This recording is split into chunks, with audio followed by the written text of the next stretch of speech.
کام تھا اور جو نہ مٹاتی تو کسی کی بھی نظر پڑ سکتی تھی، اور یہی وہ نہیں چاہتی تھی کہ کسی کو اس کے دل پر لکھے نام کی خبر ہو۔ چلو بھئی بچوں بس کرو، بہت رات ہو گئی۔ اس آواز پر اس نے پلٹ کر دیکھا اور دل دھک دھک کرنے لگا۔ وہ سیڑھیاں چڑھ کر اوپر ہی آ رہا تھا۔ او خدایا، اگر اس نے دیکھ لیا تو کیا ہوگا؟ وہ تو یقیناً سب کی موجودگی میں انسلٹ کر دے گا۔ پتہ نہیں اس طرح کی حماقتیں مجھ سے ہی کیوں سرزد ہو جاتی ہیں۔ اس نے پریشانی سے سوچا۔ ماموں تھوڑی دیر اور، حمزہ نے لاٹ سے کہا۔ اچھا ابھی دل نہیں بھرا تم لوگوں کا؟ وہ بڑے دلار سے بولا۔ ماموں یہ پھلجڑی جلا دیں۔ جی بیٹا ضرور۔ ماں کی فرمائش پر وہ جی جان سے تیار ہو گیا۔ ارے دیکھو پھلجڑی کو ہاتھ میں لے کر گول گول گھماتے ہیں۔ وہ ہیرا کو خوش کرتے ہوئے خود بھی چھوٹے بچے کی طرح معصوم لگ رہا تھا۔ کیسا شخص تھا وہ، ہر روپ میں دل لوٹنے والا، ایک مکمل مرد، خوبصورت انسان، بھرپور شخصیت۔ وہ بڑی وارفتگی سے اسے دیکھ رہی تھی اور پھر خود ہی چونک پڑی۔ بی جان کہہ رہی ہیں بہت وقت ہو گیا ہے، اب وضو کر کے عبادت شروع کرو۔ سارا باجی بی جان کا پیغام لائیں تو سب لڑکیاں نیچے آ گئیں۔ اگلی صبح اس نے کچن سے چھری لے کر لی اور چپکے سے چھت پر آ گئی، لیکن اس کی حیرت کی انتہا نہیں رہی۔ وہاں پر موم کا ایک قطرہ بھی نہ تھا، یوں جیسے کبھی کسی نے کچھ لکھا ہی نہ ہو، جبکہ پگھلی ہوئی موم بتیوں کا موم اپنی اپنی جگہ پر چھوٹی چھوٹی ڈھیروں کی شکل میں بدستور موجود تھا، مگر وہ نام سرے سے غائب تھا جو اس نے بڑی بے خودی کے عالم میں لکھا تھا۔ وہ حیران اور متعجب سی نیچے اتر آئی۔ آخر یہ کس نے کیا؟ کون تھا اتنا خیر خواہ جو نہیں چاہتا تھا کہ اس کے جذبوں کی تشہیر ہو؟ کون تھا ایسا رازدار جو اس کے راز کو راز رکھنا چاہتا تھا؟ وہ کئی دن تک مسلسل یہی سوچتی رہی، مگر کوئی سرا ہاتھ نہ آیا اور تنگ آ کر اس نے سوچنا ہی چھوڑ دیا۔ 14ویں کا چاند پوری جوبن پر تھا۔ روشن چاند کی نرم نرم دودھیا چاندنی نے چاروں طرف پھیل کر پوری فضا کو خوبصورت کر دیا تھا۔ مختلف پھولوں کی مدھر خوشبو سے صبح رفتار ہوا بھی مہکی ہوئی تھی، اور اس سحر زدہ چاندنی رات کو انجوائے کرنے کے لیے وہ سب لان میں ڈیرا ڈالے بیٹھے تھے۔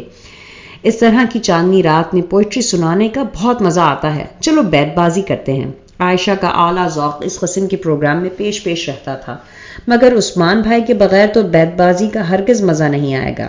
کدھر ہیں عثمان بھائی؟ بلال نے پوچھا۔ شاید اپنے کمرے میں ہے، رابعہ نے اپنی پونی پر نئے سرے سے بینڈ چڑھاتے ہوئے قیاس کیا۔ تو بلاؤ نا کوئی جا کے، سلمان مشورہ دینے میں ماہر تھا، مگر خود بلانے جاتا یہ ممکن نہ تھا۔ لیجے جناب آ گیا عثمان بھائی، ابھی آپ ہی کا ذکر ہو رہا تھا۔ عالیہ نے اسے اپنی جانب آتے دیکھ کر دور سے ہی بتا دیا۔ خیریت، میرا ذکر کس خوشی میں ہو رہا تھا؟ براؤن شلوار قمیض میں اس کا اونچا لمبا سراپا اور بھی نمایاں ہو رہا تھا۔ آستینوں کو کونیوں تک فولڈ کرتے ہوئے وہ اس سے کچھ فاصلے پر بیٹھ گیا۔ ہوا کے ایک شریر جھونکے نے اس کے لباس سے اڑتی ایسٹھی کی مہک یہاں سے وہاں تک بکھیر دی تھی۔ گھنی مونچھیں اور قمیض کے کھلے بٹن سے جھانکتے اس کے چوڑے سینے کے سیاہ بال اس کے مردانہ وجاہت میں اضافہ کر رہے تھے۔ کتنا مکمل اور بھرپور مرد تھا وہ! اسے بے اختیار اپنا بوائے فرینڈ سنی یاد آ گیا۔ منحنی سا وجود، کلین شیو، ہمیشہ لمبے بالوں کو جیل لگا کر پونی کی شکل میں باندھے، ایک کان میں ٹاپس پہنے، وہ پہلی نظر میں نہ تو لڑکیوں میں شمار ہوتا تھا اور نہ لڑکوں میں۔ ہم لوگ سوچ رہے تھے کہ بیت بازی کی جائے، اسی لیے آپ کو بلانے جا رہے تھے۔ عالیہ کی آواز پر وہ اپنے خیالوں سے پلٹ آئی۔ آئیڈیا تو اچھا ہے، کون سنا رہا ہے سب سے پہلے؟ عثمان نے پوچھا۔ میں سناؤں؟ اس نے سب سے پہلے یوں ہاتھ اٹھا کر پوچھا جیسے کلاس روم میں کسی سوال کا جواب دینے جا رہی ہو، پھر اپنی عجلت پر خود ہی چھیپ گئی، اور شاید آج پہلی بار اس کی بے ساختہ انداز پر عثمان کے ہونٹوں پر بھی اختیار مسکراہٹ آ گئی۔ تم اور پوئٹری سناؤ گی؟ بلال نے تعجب سے پوچھا۔ وہ جو ہمیشہ انگلش میوزک، انگلش ناولز پڑھتی تھی، اس سے اردو شاعری کی توقع رکھنا ہی عجیب بات تھی۔ تمہیں کوئی غزل آتی ہے؟ عائشہ بھی حیران تھی۔ ہاں، پوری 2۔ اس نے زبان ہونٹوں تلے دبائی۔ I mean 2 تو نہیں، بہت سی آتی ہیں، میں نے کون سا رٹا مار کر یاد کی ہیں، بس ایک دفعہ پڑھتی ہوں پھر بھولتی ہی نہیں۔ اس نے اپنی جانب سے عثمان احمد کو امپریس کرنے میں کوئی کسر نہیں چھوڑی تھی، اور وہ شاید واقعی امپریس ہو گیا تھا، تبھی تو اس کے ہونٹوں پر اب تک بڑی دلفریب مسکراہٹ رقصاں تھی۔ واقعی؟ سلمان کو اب تک یقین نہیں آ رہا تھا۔ تو اور کیا میں جھوٹ بول رہی ہوں؟ وہ برا مانتے ہوئے بولی۔ تو پھر ہو جائے کزن ایک آدھ غزل. آج پہلی بار عثمان نے اسے اس انداز میں مخاطب کیا تھا. دل یکبارگی دھڑکا تھا. وہ کتنی ہی دیر اسے دیکھتے ہوئے کچھ سوچتی رہی اور پھر لفظ خود بخود اس کے ہونٹوں سے ادا ہونے لگے. کاش تو بھی ہو سراپا جستجو میرے لیے، تو پھرے دیوانگی میں چار سو میرے لیے، میں چمک بن کر بسوں لال و گہر کے درمیاں، تو کرے پھر پتھروں سے گفتگو میرے لیے. جب تصور میں تیرے میں لپکوں کوندے کی طرح، خود کرے تو اہتمام رنگ و بو میرے لیے، میں سمندر کی طرح خاموش بیٹھوں منتظر، تو چلے کہیار سے پھر مثل آب و آب جو میرے لیے. میں ہوا کے دوش پہ اڑ جاؤں رشتے توڑ کر، شہر میں ہو تو پریشان کو بکو میرے لیے. اس کے لہجے میں چھپے جذبوں کی کھنک بہت واضح تھی. چار سو چھائی خاموشی میں اس کی آواز کا ارتعاش بے حد بھلا لگ رہا تھا. ارد گرد سے قطعی بے نیاز وہ لوگ اپنے آپ میں گم بہت کھو کر بیٹھے بڑے جذب سے شعر پڑھ رہی تھی. اس کے لہجے کی سچائیاں گواہ تھی کہ یہ محض لفظ نہیں، اس کے دل کی آواز ہے. ویری گڈ، بہت اچھے. آخری شعر پر عثمان نے بہت کھل کر داد دی تھی. اس نے بے اختیار پلکیں اٹھا کر دیکھا. وہ بڑی ستائشی نظروں سے اسے دیکھ رہا تھا. اسے اپنی سماعتوں اور اپنی بصارتوں پر یقین نہیں آ رہا تھا. وہ اسے ستائشی نظر سے دیکھے اور پھر داد بھی دے. کیسی انوکھی بات تھی. یہ پوئٹری تو بڑی کمال کی چیز ہے. میں تو پیپر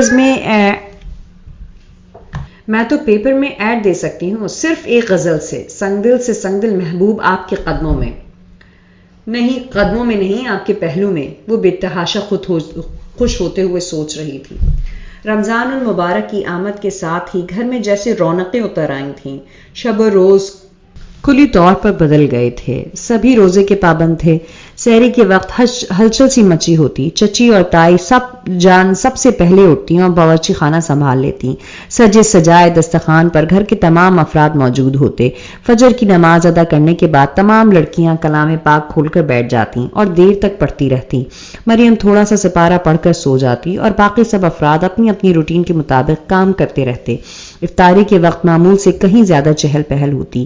عالیہ عائشہ تمام تر اہتمام گھر پر کرتی. سموسے، پکوڑے، دہی بھلے، آلو کی ٹکیاں، غرض ہر چیز گھر پر تیار کی جاتی. ہر طرف بڑی مقدس سی خوشبو پھیلی ہوتی. اسے یہ سب بہت خوبصورت، بہت نیا سا لگتا کیونکہ وہ مسلمان تھی اور شروع سے پاکستان میں رہی تھی، لیکن اس نے کبھی ایسا ماحول دیکھا ہی نہیں تھا. اس کے ہاں تو رمضان کی آمد کا کچھ پتہ ہی نہیں چلتا تھا. پاپا ہائی بلڈ پریشر کے مریض تھے اور ممی کو غالباً کبھی شوق ہی نہیں ہوا تھا اور نہ انہوں نے کبھی وکی یا مومو سے کہا کہ وہ روزہ رکھیں. البتہ عید ملن کے نام پر گرینڈ پارٹی ضرور دی جاتی تھی اور اسے اب احساس ہو رہا تھا کہ ممی نے کتنا برا کیا تھا اسے اتنے خوبصورت رشتوں اور اتنے مقدس ماحول سے دور کر کے. اس کی سوچوں میں بتدریج تبدیلی آتی جا رہی تھی اور اب وہ اکثر بی جان کے کمرے میں پائی جاتی تھی. ان کی باتیں کیسے لو دیتی تھیں. ان کا مخصوص دھیما محبتوں میں گندھا لہجہ اس کے اندر تک اتر جاتا. اسے لگتا جیسے اس کے چار سو روشنی پھیل گئی ہو. ان کے چہرے پر کتنا نور آیا تھا. یوں لگتا تھا وہ پاکیزگی کے حصار میں گھر گئی ہو. ان کی دعاؤں سے اس کی روح تک منور ہونے لگتی تھی. کتنا سکون سرایت کر جاتا اس کے رگ و پے میں. کیسی مقدس سی خوشبو پھوٹتی تھی اس کے وجود میں. اس نے تو کبھی کسی بزرگ کو اتنی قریب سے دیکھا ہی نہ تھا. اس کے نزدیک تو بوڑھے لوگ انتہائی بور اور فضول باتیں کرنے والے ہوتے ہیں. انہیں عادت ہوتی ہے ہر کام میں روک ٹوک کرنے کی. اپنی زندگی گزار چکے ہوتے ہیں اور ینگ جنریشن پر اپنی مرضی مسلط کرنا چاہتے ہیں. یورپ والے بہت اچھا کرتے ہیں جو انہیں اولڈ ہاؤس میں چھوڑ آتے ہیں. کچھ عرصہ پہلے تک اس کے خیالات کچھ ایسے ہی تھے مگر اب تو وہ ایسا سوچ بھی نہیں سکتی تھی. رمضان المبارک کا آخری عشرہ چل رہا تھا اور آج کل عبادت کے ساتھ عید کی تیاریاں بھی زور پکڑ چکی تھیں. لڑکیوں کے کپڑے، جوتیاں، جیولری، عید کارڈز کی خریداری، پورے گھر کی نئے سرے سے خصوصی طور پر صفائی ستھرائی، گویا ایک افراتفری کا عالم تھا. ہر طرف مصروفیت ہی مصروفیت تھی. تائی جان کو سائرہ باجی اور زینب آپی کی عیدی بھجوانے کی فکر تھی. وہ 27ویں کی مقدس ترین شب تھی اور تمام رات عبادت کرتی رہی تھی. لڑکے مسجد میں گئے ہوئے تھے. لڑکیاں تائی جان کے ساتھ پڑھ رہی تھیں. تھوڑے سے نوافل یا تلاوت کے بعد کسی کو چائے کی طلب ہوتی، کوئی باتھ روم چلی جاتی، مگر تائی جان کی ڈانٹ پر فوراً ہی واپس آ جاتی۔ عبادت کا سلسلہ فجر کی نماز تک جاری رہا۔ بی جان ہمیشہ اپنے کمرے میں عبادت کرتی تھیں۔ اس نے آج پہلی بار اس مقدس رات کی اہمیت کو سمجھتے ہوئے شب بھر عبادت کی تھی، اور جب دعا کے لیے ہاتھ اٹھائے تو نہ جانے کیوں آنسو اس کی پلکوں سے موتیوں کی صورت میں ٹوٹ ٹوٹ کر گرنے لگے۔ دل کی عطا گہرائیوں سے دعا مانگتے ہوئے اس کے ہونٹوں پر ایک ہی نام تھا۔ چاند رات کی رونقیں عروج پر تھیں۔ ٹی وی پر چاند نظر آنے کا اعلان سنتے ہی گھر میں گہما گہمی ہو گئی تھی۔ عشاء کی نماز کے بعد مبارکباد کا سلسلہ شروع ہو گیا تھا۔ سارا باجی، زینب آپی، پھوپھو، باری باری سب کے فون آ رہے تھے۔ ٹیلی ویژن پر زرق برق اشتہار اور مختلف پروڈکٹس کی جانب سے عید مبارکبادوں نے اس رات کی خوبصورتی میں اور بھی اضافہ کر دیا تھا۔ آمنہ اور رابعہ صبح کے لیے کپڑے استری کر کے ہینگر میں لٹکا رہی تھیں۔ عائشہ اور عالیہ ابھی سے چچی کے ساتھ کچن میں جا گھس تھیں۔ تائی جان بی جان کے ساتھ مل کر بادام، پستے اور ناریل وغیرہ کترنے لگی تھیں۔ مریم، اگر کچھ کرنا ہے تو ابھی کر لو، کچھ دیر میں بلال وغیرہ آ جائیں گے تو ہم نے بازار جانا ہے چوڑیاں لینے۔ رابعہ نے بابا جان کا ویسٹ کوٹ ہینگر میں ڈالتے ہوئے اسے مطلع کیا تو اسے اس کی پھرتی سے کام کرنے کی وجہ سمجھ میں آ گئی، اور پھر جب تک بلال اور سلمان آئے وہ سب تقریباً فارغ ہو چکی تھیں، اور ان کے سر ہو گئی تھی کہ انہیں بازار لے کر جائے، مگر وہ مسلسل ٹال رہے تھے، مگر دوسرے لفظوں میں انہیں تنگ کر رہے تھے۔ لو بھلا، آج کا دن بھی باہر جانے کا ہے، بازار میں اتنا رش ہے کہ ایک آدھ واپسی پر مس بھی ہو گئی تو پتہ نہیں چلے گا۔ بلال نے انہیں منفی پہلو سے آگاہ کرتے ہوئے باز رکھنے کی بھرپور کوشش کی۔ تو تم کس لیے ساتھ جاؤ گے؟ دھیان رکھنا ہمارا۔ عائشہ نے بالوں میں برش کرتے ہوئے اسے ہدایت کی۔ ہم پاگل ہیں جو آج کی رات بھی تم پر دھیان رکھیں گے؟ اور ویسے بھی ہمارا دھیان ادھر سے ہٹے گا تو ادھر ہوگا نا۔ سلمان نے بلال کو آنکھ مارتے ہوئے معنی خیز انداز میں کہا تو انہیں بھی اس کے ادھر ادھر کی فوراً سمجھ میں آ گئی۔ ہاں، پتہ چل گیا ہے ہمیں، خود جو لڑکیاں تاڑنی ہیں باہر جا کے، اسی لیے ہمیں نہیں لے جا رہے۔ عثمان بھائی پتہ نہیں کہاں گئے ہیں، وہ ہمیں فوراً لے جاتے۔ عالیہ نے غصہ پہنتے ہوئے کہا۔ ہم انکار کر رہے ہیں اور تم تیاریاں کر رہی ہو؟ بلال نے رابعہ کو پونی باندھتے دیکھ کر حیرت سے کہا۔ اس لیے کہ لے کے تو تمہیں ہر حال میں جانا ہوگا، کیونکہ ہم بی جان سے پوچھ چکے ہیں۔ جاؤ مریم، تم تیار ہو۔ عائشہ نے بی جان کا نام لیتے ہوئے دھونس جمائی، اور یہ مریم بھی جانتی تھی کہ بی جان کے حکم کی دلوی کرنا کوئی نہیں کر سکتا، سو وہ تیار ہونے کمرے میں آ گئی۔ بلیک ٹائٹ پر بہت چھوٹی آستینوں والی ریڈ ٹی شرٹ پہنے وہ بہت خوبصورت کھلے ہوئے گلاب کی مانند تروز و تازہ دلکش لگ رہی تھی۔ لپسٹک کے ہلکے سے ٹچ نے اس کے دھلے دھلائے چہرے کو اور بھی نکھار دیا تھا۔ مریم، اب آ بھی چکو، عثمان بھائی انتظار کر رہے ہیں۔ اس کے کمرے کے پاس سے گزرتے ہوئے عالیہ نے کہا تو اس کا دل یک بارگی سے دھڑکا۔ گویا عثمان کی بروقت آمد سے بلال سلمان کی جان چھوٹ گئی تھی، اور اس کے ساتھ جانے کا تصور ہی اتنا دلکش تھا کہ من کے تار جھنجھنا اٹھے تھے اور دھڑکنیں کسی مدھر سے لے پر رقصہ ہو گئی تھی۔ بالوں میں برش کر کے اس نے پرفیوم کا بے دریغ چھڑکاؤ کیا اور بیگ کندھے پر ڈال کر باہر آ گئی۔ آپ بھی ہمارے ساتھ جا رہی ہیں؟ اس کی تیاری دیکھ کر عثمان نے اچنبے لہجے میں پوچھا۔ جی ہاں، I'm sorry، آپ اس حلیے میں میرے ساتھ نہیں جا سکتی۔ کتنا بے مروت اور بدلحاظ تھا وہ، تمام کزنز کے سامنے اس قدر توہین، اس کا رنگ پھیکا پڑ گیا۔ عثمان بھائی، اس کی حالت کا اندازہ لگاتے ہوئے عالیہ نے احساس دلانے کی کوشش کی۔ تم کچھ بھی کہو عالیہ، مجھے اپنی کزنز کی نمائش نہیں لگوانی جو یوں سجا سنوار کر بغیر دوپٹے کے بازاروں میں غیر مردوں کی دعوت نظارہ دیتا پھروں۔ اسے کہو اگر میرے ساتھ چلنا ہے تو دوسری لڑکیوں کی طرح خود کو اچھی طرح سمیٹ کر کوئی ڈھنگ کا لباس پہن کر چلے۔ اتنا کہہ کر وہ گاڑی کا لاک کھولنے لگا اور وہ اندر کی جانب پلٹ آئی، اور پھر عالیہ وغیرہ کے ہزار اصرار کے باوجود اس نے ساتھ جانے سے انکار کر دیا۔ بلاخر وہ سب چلی گئی تھیں۔ وہ لائٹ آف کر کے بیڈ پر آ گئی اور آنکھوں میں جیسے ساون اتر آیا تھا۔ اس نے بات بھی کی تو ایسی کی تھی، سب کزنز کے درمیان کتنی انسلٹ کی تھی، کیسا بے مول کر دیا تھا اسے، سارا غرور تنفر ملیاں میٹ کر دیا تھا، کتنا کٹھور تھا جسے وہ دل کے سنگھاسن پر سب سے اونچے مقام پر جگہ دے بیٹھی تھی۔ نہ جانے کب تک روتی رہی۔ وہ لوگ تقریباً 1 بجے واپس آئی تھیں۔ مریم، ابھی تک جاگ رہی ہو؟ رابعہ نے لائٹ جلاتے ہوئے پوچھا۔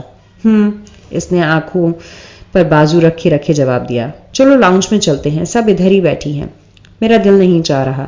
مجھے افسوس ہے مریم، عثمان بھائی نے یوں مس بہیو کیا، لیکن ان کا مقصد تمہاری انسلٹ کرنا نہیں تھا، بس وہ تھوڑے سے پازیٹیو ہیں، وہ یہ برداشت نہیں کر سکتے کہ ہمارے گھر کی کسی لڑکی کو کوئی غیر مرد غلط نظر سے دیکھے۔ میں تم سے ایک بار پھر سوری کرتی ہوں، اٹھو نا پلیز، صبح عید ہے، اپنا موڈ صحیح کرو۔ ہم سب نے بازار میں بہت انجوائے نہیں کیا، تمہارے بغیر انجوائے نہیں کیا، اس نے بہت اصرار سے کہا جاتے ہوئے بھی وہ سب معذرت کر چکی تھیں اور وہ اتنی اچھی کزنز کا مزہ خراب نہیں کرنا چاہتی تھی، اسی لیے اس کے ساتھ باہر آ گئی۔ وہ سب لاؤنج میں موجود بازار کی رونقوں پر بے لاگ تبصرہ کر رہی تھیں۔ شکر ہے تم نے ہمیں جوائن تو کیا، دیکھو ہم تمہارے لیے کتنی خوبصورت چوڑیاں لائے ہیں، عائشہ نے اسے دیکھ کر خوشی سے کہا اور چوڑیاں دکھانے لگی۔ رابعہ نے ہلکی آواز میں ڈیک لگا دیا تھا، آمنہ چائے بنا لائی تھی، عالیہ مہندی کی بہت سے ڈیزائنز جو اسے موقع کے لیے سنبھال لیے تھے اٹھا لائی تھی، اور پھر سب نے ایک دوسرے کے ہتھیلیوں پر خوبصورت بیل بوٹے بنائے کہ رات کے 2:30 بج گئے اور چچی جان کے احساس دلانے پر سب سونے کے لیے اٹھیں۔ عید کی صبح کتنی دلکش ہوتی ہے، اس کا احساس اسے آج ہوا تھا۔ اپنے گھر تو اس نے ہمیشہ عید سو کر ہی گزاری تھی، لیکن یہاں عائشہ نے اسے یہ کہتے ہوئے صبح اٹھا دیا تھا کہ عید کے دن دیر تک سونے پر بی جان بہت خفا ہوتی ہیں۔ عید کی نماز میں بہت تھوڑا سا وقت باقی رہ گیا تھا، لڑکوں کی تیاریاں اور عجلت کے باعث افراتفری مچی تھی۔ وہ سب مسجد گئے تو کچھ سکون ہوا۔ تائی اور چچی جان کچن میں معمول سے زیادہ مصروف تھیں۔ چلو لڑکیوں، اب تم لوگ بھی تیار ہو جاؤ، گھر کے مرد عید پڑھ کر آئیں تو عورتوں کو تیار ہونا چاہیے، عید کی خوشی دوگنی ہو جاتی ہے۔ وہ سوئیوں کا ناشتہ کر کے فارغ ہوئیں تو بی جان نے حکم صادر کیا، اس قدر خوبصورت کپڑے کس کے ہیں؟ کمرے میں آ کر اس نے حیرت سے پوچھا، جہاں رابعہ اور عائشہ بیڈ پر پڑے خوبصورت کپڑے پھیلائے ہوئی تھیں۔ جناب یہ آپ کے لیے ہیں۔ میرے؟ اس نے حیرت سے پوچھا۔ ڈارک گرین اور لائٹ گرین کی امتزاج سے بنا ہوا لہنگا جس پر کہیں کہیں مقیش اپنی بہار دکھا رہی تھی، بہت خوبصورت تھا۔ بی جان ہر سال عید پر ہمیں کپڑے بنوا کر دیتی ہیں، تمہارے لیے یہ ڈریس ہم سب نے پسند کیا ہے، اسے پہن کر تم بالکل مقلیہ شہزادی لگو گی، رابعہ نے اسے پیار سے دیکھتے ہوئے کہا۔ مگر مجھے تم نے بتایا ہی نہیں، سرپرائز کا اپنا ہی لطف ہے، اور اب فوراً پہن لو ورنہ چھوٹے ابو عیدی نہیں دیں گے، عائشہ نے اسے خبردار کیا۔ ہاں بس پہنتی ہوں۔ وہ کپڑے لے کر باتھ روم میں گھس گئی اور جب تیار ہو کر باہر آئی تو سارا منظر ہی بدلا ہوا تھا۔ پی جان سے لے کر چچی جان تک سب تیار ہو چکی تھیں۔ عائشہ اور عالیہ نے چوڑی دار پاجامے پہن رکھے تھے، آمنہ اور رابعہ نے لہنگا اور غرارہ بنوایا تھا، دونوں ہاتھوں میں چوڑیاں، مہندی سے بھرے ہاتھ کتنی اچھی لگ رہی تھیں اس طرح سجی سنوری لڑکیاں، دھنک کے رنگ جیسے یہاں سے وہاں تک بکھرے پڑے تھے۔ عید مبارک بی جان اینڈ ڈیئر کزنز، مسجد سے واپسی پر سب سے پہلا بلال اندر آیا تھا۔ بابا جان اور چھوٹے ابو کے آتے ہی سب لڑکیاں ان کے گرد جمع ہو گئیں اور عید مبارک کے جواب میں سب کے سروں پر شفقت سے ہاتھ پھیرتے ہوئے انہوں نے باری باری سب کو عیدی دی، اور اسی وقت وہ ستمگر بھی آ گیا تھا۔ چلو بھائی سب لائن بنا لو، وہ چونکہ سب سے بڑا تھا لہٰذا اس سے لڑ جھگڑ کر عیدی وصول کیا کرتی تھیں وہ سب، اب بھی وہ اس کے گرد ہو گئی تھیں اور مریم چپکے سے وہاں سے کھسک آئی تھی۔ گو کہ آج کا دن بہت خوبصورت تھا، ایسی عید اس نے اس سے پہلے کبھی نہیں دیکھی تھی، اسے سب کچھ بہت اچھا لگ رہا تھا، لیکن رات کے واقعے کی وجہ سے وہ اندر سے بہت افسردہ سی تھی۔ وہ ان سب کی خوشی کی خاطر ان کا ساتھ تو دے رہی تھی، لیکن اس کا دل ہرگز خوش نہ تھا، اس کا دل چاہ رہا تھا یہاں سے چلی جائے۔ بوجھل دل کے ساتھ وہ کب تک ان کا ساتھ دے سکتی تھی؟ آپ عیدی نہیں لیں گی؟ وہ اپنی سوچوں میں گم تھی جب دروازے پر دستک کے ساتھ ہی اس کی آواز ابھری۔ اس نے پلٹ کر دیکھا، وہ دروازے کے بیچوں بیچ کھڑا تھا۔ آپ ناراض ہیں مجھ سے؟ کتنا گمبھیر شائستہ لہجہ تھا۔ اس کی آنکھیں بے اختیار نم ہو گئیں۔ سبز مقیش والے لہنگے میں ملبوس، ہنائی ہاتھوں میں کانچ کی چوڑیاں پہنے، بھیگی پلکوں کے ساتھ وہ کتنی اچھی لگ رہی تھی۔ دیکھیں کل میں نے جو کچھ کہا میں اس پر معذرت خواہ ہوں، آپ میری کزن ہیں، ہماری عزت ہے، میری غیرت گوارا نہیں کر سکتی کہ آپ کو غلط نظر سے لوگ دیکھیں۔ میرے نزدیک لڑکیوں کو اپنے تقدس کا خیال خود رکھنا چاہیے۔ جو لڑکیاں خود کو سمیٹ کر رکھتی ہیں ان کی طرف اٹھنے والی نظریں خود بخود جھک جاتی ہیں۔ بہرحال I'm sorry for that۔ آج عید ہے اور عید کے روز کسی کو ناراض نہیں رہنے دیا جاتا۔ پلیز آپ باہر آئیں اور سب کے ساتھ انجوائے کریں، ورنہ مجھے بی جان سے اچھی خاصی ڈانٹ پڑ جائے گی، پہلے بھی ڈانٹ کھا چکا ہوں۔ اس نے مسکرا کر کہا تو مریم کے ہونٹوں پر بھی کسی بے جان مسکراہٹ دوڑ گئی۔ وائٹ کڑکڑاتے ہوئے شلوار قمیض پر جدید انداز میں پیچھے سے آگے لاکر بازوؤں کے گرد براؤن دھسا لپیٹے وہ کس قدر وجیح لگ رہا تھا. اسے نظر چرانا پڑ گئی. آپ چلیں، میں آ رہی ہوں. Thank you. وہ مطمئن ہو کر باہر نکل گیا اور اس کے جانے کے بعد بجائے ریلیکس ہونے کے اس کے دل پر کتنا ہی بوجھ آن پڑا. کتنا بے خبر تھا وہ اس کے جذبوں سے اور دل ناداں سے. ذرا سے التفات سے کیسی کیسی خوش فہمیاں پال لیتا تھا.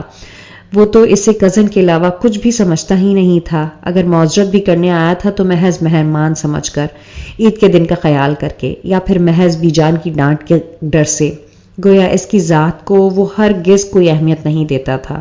اس کی ذات سے اسے کوئی لگاؤ، کوئی انسیت نہیں تھی، اور وہ اسے پانے کی خواب دیکھ رہی تھی. اس کے سنگوں میں زندگی گزارنے کی دعائیں مانگتی تھی. کتنی کم فہم تھی وہ.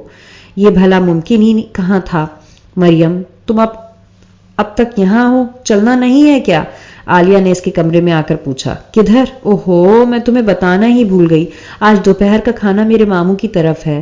عید پر ہم سب ایک روز ایک گھر میں اکٹھے ہوتے ہیں، اسی لیے تو لڑکیاں اتنے اہتمام سے کپڑے بنواتی ہیں. عالیہ نے بتایا تو وہ اس بات میں سر ہلاتی ہوئی اس کے ساتھ باہر آ گئی. ماموں کی طرف سے وہ دوپہر کو لوٹے تھے. اگلے روز سائرہ باجی اور زینب بھابی اپنے اپنے میاں کے ساتھ آ گئیں اور پھر تو 2-3 دن ایسی ہی مصروفیات میں وقت گزر گیا. لیکن اس قدر ہنگامے اور رونق کے باوجود اس کے اندر یاسیت سی پنہاں تھی. شاید اسی لیے جیسے ہی ممی پاپا کا فون آیا کہ وہ کراچی پہنچ گئے ہیں، وہ بھی اسی شام واپسی کی تیاری کرنے لگی اور اگلے روز صبح کی فلائٹ سے گھر واپس آ گئی. وہ سمجھتی تھی شاید وہ ممی پاپا کو مس کر رہی ہے، لیکن ان سے مل لینے کے باوجود اس کے اندر کی بے کلی کم نہیں ہوئی تھی. ممی نے اس کی خاموشی اور بدلی کیفیت کو محسوس کیا تھا، مگر وہ خود بھی آج کل بہت اپسیٹ تھیں. وکی نے وہیں شادی کر لی تھی اور انہیں مطلع تک کرنے کی زحمت نہیں کی تھی. وہ تو ممی پاپا اچانک خود ہی اس سے ملنے چلے گئے تو انہیں خبر ہوئی. ممی نے اس سے کہا تھا کہ چند روز کے لیے پاکستان آ جائے تاکہ وہ ایک شاندار قسم کا فنکشن کر کے اپنے شوق پورے کر سکیں، لیکن وکی نے یہ کہتے ہوئے انکار کر دیا تھا کہ اتنی مصروفیت میں اگر وہ تھوڑا سا ٹائم نکالے بھی تو اسے پاکستان میں کیوں ضائع کرے. وہی چند دن وہ کسی اچھی جگہ پر کیوں نہ انجوائے کرے. ممی کو اس کی شادی کرنے پر افسوس نہیں ہوا تھا، لیکن اس کے رویے سے وہ بہت ہرٹ ہوئی تھیں. اکلوتے لاڈلے بیٹے کی نظر میں اپنی ماں اور فیملی کی کتنی اہمیت ہے، وہ اس کا اندازہ انہیں اب ہوا تھا. یہ وہی بیٹا تھا جس کی اچھی تربیت کے لیے وہ اپنے سسرال کے بیکورڈ ماحول سے ہمیشہ کے لیے نکل آئی تھیں اور کبھی پلٹ کر نہ دیکھا تھا کہ کہیں ان کے بچوں میں بھی وہی دقیانوسیت نہ آ جائے. اور اب وہ سچ مچ ماڈرن ثابت ہو گیا تھا. اور یہ سب جان کر مریم کو عالیہ کی باتیں یاد آ گئی تھیں. اس نے صحیح کہا تھا کہ محبتوں کے قرض نسل در نسل منتقل ہوتے ہیں. اگر آج ہم اپنے بزرگوں کی روایتوں کو فرسودہ جان کر رد کریں گے تو کل کو ہماری نسلیں ہمارے اصولوں اور روایتوں کو بھی رد کر دیں گی. ہم نے اپنے بڑوں کو، بزرگوں کو ہمیشہ عزت کرتے دیکھا ہے، لہٰذا ہم بھی اپنے بڑوں کو اسی طرح عزت اور ادب اور احترام کرتے ہیں. اور اس کی باتیں بالکل درست تھیں. کچھ عرصہ قبل ممی جو کچھ بو چکی تھیں، اب انہیں وہ فصل کاٹنے کے لیے تیار ہونا چاہیے تھا. وہ مکافات عمل تھا. ریما، سنی اور روبا سبھی واپس آ چکے تھے. ان کی وہی پرانی مصروفیات تھیں. آئے روز کی پارٹیز، کلبز، فنکشنز. اسے اب ان سب چیزوں سے اب کوئی دلچسپی نہ رہی تھی، بلکہ اس نے تو باہر نکلنا ہی چھوڑ دیا تھا. سنی دن میں کئی بار فون کرتا، ریما اصرار کرتی، روبا ناراض ہوتی. کبھی وہ تینوں مل کر اسے لینے آ جاتے، لیکن اس کا دل جانے کو آمادہ ہی نہ ہوتا. وہ لڑتے جھگڑتے اور بالآخر ناراض ہو کر واپس چلے جاتے. پتہ نہیں موسم بدلا تھا یا اس کے ہی اندر اداسیاں اتر آئی تھیں. کیسی پھیکی اور بے کیف تھی زندگی. ایک خالی پن کا احساس ہمہ وقت اس کی ذات کا احاطہ کیے رہتا. نہ کوئی آس تھی، نہ امید. کیسا اجنبی اور روکھا پھیکا سا تعلق تھا. نہ کوئی عہد و پیما، نہ کوئی وعدہ، نہ کوئی قسم. پھر بھی دل ہر پل اس کی آہٹوں کا منتظر رہتا تھا. کتنی وفادار تھی وہ اس جفا جو کی، جو اس کو بھول بھی چکا ہوگا. کبھی کبھی وہ سوچتی، جو پہنچ سے اتنی دور ہوتے ہیں وہ دل میں کیوں آ بستے ہیں. لیکن شاید اسی بے اختیاری کا نام ہی تو محبت ہے. دل بڑے طویل اور بوجھل سے ہو گئے تھے. من آنگن میں جیسے خزاں نے ڈیرے ڈال رکھے تھے. یوں لگتا ہے اس کی ذات کا کوئی حصہ کہیں رہ گیا ہو، جیسے بہت ادھوری، بہت نامکمل ہو وہ. وقت جیسے ٹھہر سا گیا تھا، ہر شے پر جمود چھایا ہوا تھا، عجب سی بےکلی اور اضطراب رہتا تھا، اور ان لمبے لمبے بے محیط سناٹوں سے نجات حاصل کرنے کے لیے اس نے عبادت میں پناہ ڈھونڈ لی تھی۔ صبح اٹھ کر تلاوت کلام پاک کرتی، خدا کے حضور پانچوں وقت سجود ہوتی، اور تب اسے احساس ہوا کہ آج کے دور میں یہ جو نام نہاد ڈپریشن اور ٹینشن پھیلی ہوئی ہے، یہ تو صرف مذہب سے دوری کے باعث ہے۔ کتنا سکون ملا اسے نماز میں، دل میں اطمینان سا اتر آیا تھا۔ اسے لگتا جیسے وہ خدا سے بہت قریب ہو گئی ہو، جیسے خدا اس کے پاس ہی تو ہے ہر پل ہر دم، اور تبھی تو اسے یقین ہو گیا تھا کہ وہ اس کی ضرور سنے گا، اور پورے یقین کے ساتھ وہ بڑے خشوع و خضوع سے اپنے رب سے مانگنے لگی تھی۔ بقرہ عید میں 2 دن رہ گئے تھے۔ مامی نے اسے کئی بار کہا کہ وہ شاپنگ کر لے، لیکن وہ ٹال گئی، مگر اب اسے یاد آیا کہ بی جان کہتی تھی مسلمانوں کو اپنے تہوار خوشی سے منانے چاہیے، اور یہی سوچ کر وہ بہت خوبصورت سا سفید سوٹ خرید لائی تھی۔ سیلف پرنٹ کے پجامے قمیض پر فروزی رنگ کی کڑھائی اور ڈبل شیڈ کا بڑا سا دوپٹہ تھا، جس پر جا بجا فروزی دھاگے سے لگے شیشے بہت اچھے لگ رہے تھے۔ عید کا روز حسب معمول بہت پھیکا سا گزر گیا تھا۔ ریما وغیرہ نے ساحل پر باربیکیو کا پروگرام ارینج کیا تھا، مگر اس نے انکار کر دیا تھا۔ دوپہر کے کھانے کے بعد پاپا کہیں باہر نکل گئے تھے اور ممی اپنے کمرے میں آرام کر رہی تھیں۔ وہ کتنی دیر باہر لان میں تنہا بیٹھی رہی، اور جب عصر کی نماز کا وقت ہوا اٹھ کر اندر آ گئی۔ آج اسے بی جان کے گھر منائی گئی عید بار بار یاد آ رہی تھی، اور عید کے ساتھ ہی وہ ستمگر بھی، اور جب نماز کے بعد دعا کے لیے ہاتھ اٹھائے تو وہ سوبر سا وجود اس کی آنکھوں میں اتر آیا، اور پھر جانے کیا ہوا، بند پلکوں سے آنسو ٹوٹ ٹوٹ کر ہتھیلیوں کو بھگونے لگے۔ وہ بڑے جذب سے دل کی گہرائیوں سے بہت ڈوب کر، بہت کھو کر اپنے رب سے اپنی محبتوں کی تکمیل کی بھیک مانگنے لگی، اور اسی بے خبری کے عالم میں اسے احساس ہی نہ ہوا کہ کب کوئی اندر آ گیا۔ سفید سوٹ میں ملبوس وہ جائے نماز پر بیٹھی، دونوں ہاتھ اٹھائے، بھیگی بھیگی پلکوں کے ساتھ، اتنی معصوم، اتنی پاکیزہ لگ رہی تھی کہ آنکھوں کے رستے سیدھے دل میں اتر گئی تھی۔ ہلکی سی آہٹ پر مریم نے آنکھیں کھولی اور حیرت سے منہ بھی کھل گیا تھا۔ اپنے سامنے عثمان کو موجود دیکھ کر اسے آنکھوں پر ہرگز یقین نہ آیا۔ آپ؟ بے یقینی، استصفار، حیرت، کیا کیا نہ پنہا تھا اس کے لہجے میں۔ اس کے تو تصور کے 1000ویں حصے میں بھی نہ تھا کہ وہ یوں اچانک اس کے گھر آ جائے گا۔ تبھی تو اس نے اپنے دائیں ہاتھ سے بائیں بازو پر چٹکی کاٹی تھی، مگر وہ کچھ زیادہ ہی زور سے کٹ گئی تھی۔ اس کے ہونٹوں سے بے ساختہ سی نکل گیا۔ عثمان کے ہونٹوں پر بڑی جاندار، بڑی معنی خیز مسکراہٹ پھیل گئی۔ چٹکیاں مت کاٹیں، آپ واقعی جاگ رہی ہیں۔ کھدر کا گرے کڑھائی والا کرتا اور سفید شلوار پہنے، وہ قیمتی خوشبو میں بسا شرارت سے اسے دیکھتا ہوا سچ مچ عثمان احمد ہی تو تھا، اور اس کی حیرت کی انتہا نہ رہی جب پاپا کے ہمراہ بی جان، بابا جان، تائی جان اور چھوٹے ابو بھی لاؤنج میں داخل ہوئے۔ ان سے ملنے اور بی جان کی ڈھیروں دعائیں لینے کے باوجود وہ بے یقینی کے عالم میں تھی۔ پاپا نے ممی کو اٹھا دیا تھا اور خلاف توقع وہ بڑی خوش دلی سے ان سے ملی تھی۔ پاپا بیٹا چائے کا انتظام کرو، اور خادم حسین سے کہو کہ رات کے کھانے پر خصوصی اہتمام کرے، پاپا نے اسے بی جان سے جڑتے دیکھ کر کہا۔ وہ خود بھی بے حد مسرور تھے۔ آج مدت بعد تو کوئی اپنا ان کے گھر آیا تھا، اور شاید ممی بھی مصنوعی اور کھوکھلی زندگی سے اوب چکی تھیں۔ بے مقصد مسافتوں کے مسافر پر ایک وقت ایسا بھی تو آتا ہے جب وہ لوٹ کر اپنے ہی گھر واپس جانا چاہتا ہے۔ اسی میں امان ہے، اسی میں سکون۔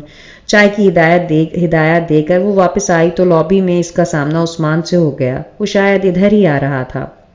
عید مبارک آپ کو بھی۔ عید والے دن سب نے مجھ سے عیدی لی تھی، صرف تم باقی رہ گئی تھیں۔ میں وہ عیدی دینے آیا ہوں۔ وہ اس کے مقابل آ گیا۔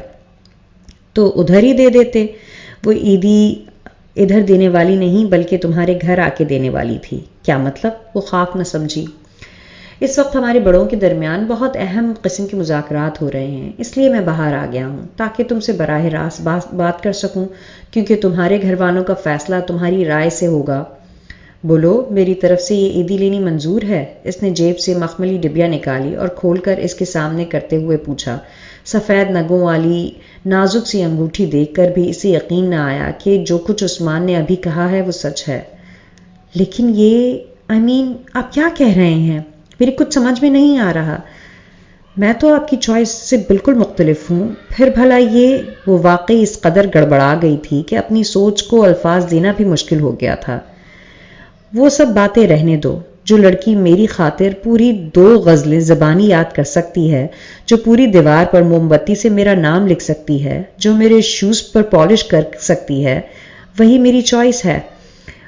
عثمان وہ حیرت و شرمندگی سے اسے دیکھے گئی.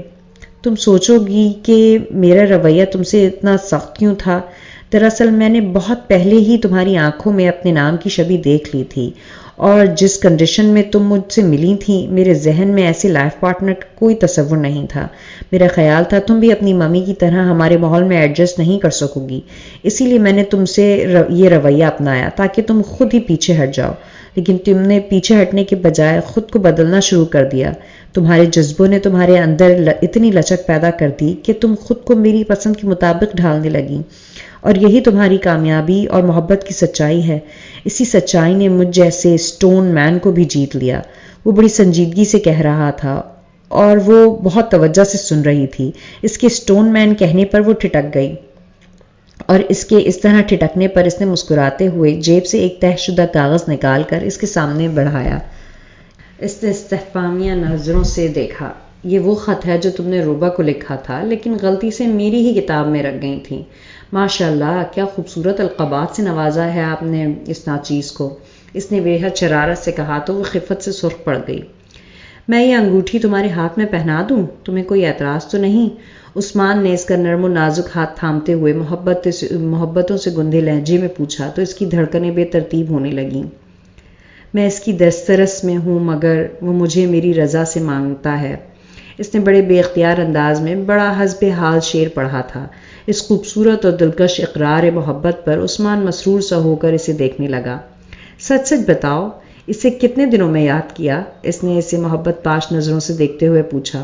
صرف 3 دن میں. اس نے صاف گوئی سے کام لیا تھا، اور اس کے واقعی سچ بتانے پر دونوں ہی کھلکھلا کر ہنس دیے تھے، اور چاروں اور جیسے بہار اتر آئی تھی. اسے بی جان کے گھر گزاری ایک عید یاد آ رہی تھی، اور اب اس کی تمام عیدیں اسی آنگن میں گزرنا تھیں، وہ بھی عثمان کی سنگتوں میں. کس قدر خوش نصیب تھی وہ کہ من چاہی مراد پالی تھی. اس کا رواں رواں خدا کا شکر ادا کر رہا تھا جس نے اس کی دعاؤں کو شرف قبولیت بخشا تھا.